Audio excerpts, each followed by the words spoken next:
Pero kami mag-asawa, na-challenge lang kami dun sa eldest namin. So 1 week talaga akong as in hands-on, yung first 2 months. But after that, I have learned na i-delegate yung task. Alam mo, pinaka-challenge, yung crew, yung tao, na biglang sasabihin, aalis na. Hindi kami pwede mas mag-hire. Hindi kami pwede mas mag-hire ng pang senior ako. Kailangan mag-training.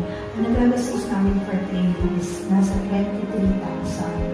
Kasi habang nasa training sila, may sweldo na sila.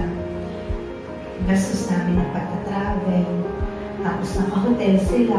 Sa akin ay non-negotiable ang distance. Sinasabi ko naman lagi sa kanila. Kaya kung sinasabi ko ito sa Belgium, nahihinaan ako sa marketing ng Belgium.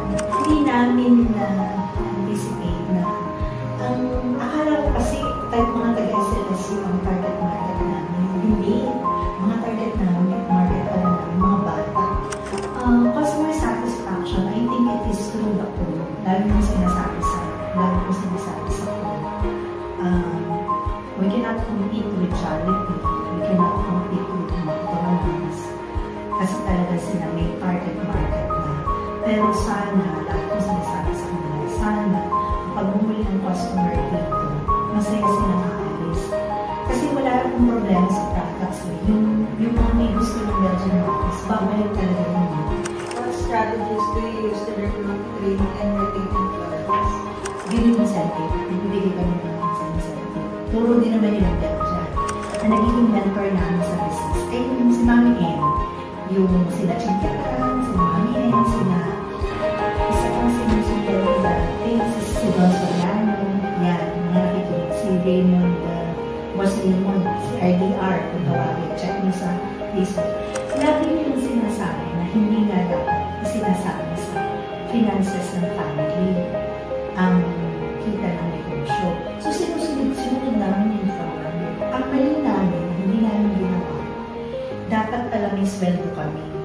Ensuring profitability, lagi sinasabi kailangan you have done your research. Kami nung naging notion namin, kasi somebody told us dati, nakapag may Jollibee,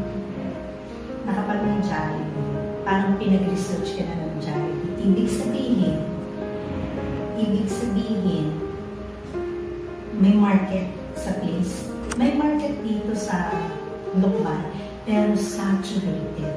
Sa dami ng business. Huwag ka lang masyadong do not be too hard on yourself. Kasi nakikita naman natin sa CCTV, may sales report naman. It's not easy to be a business owner. Ang kala kasi pag may business ka, mayaman.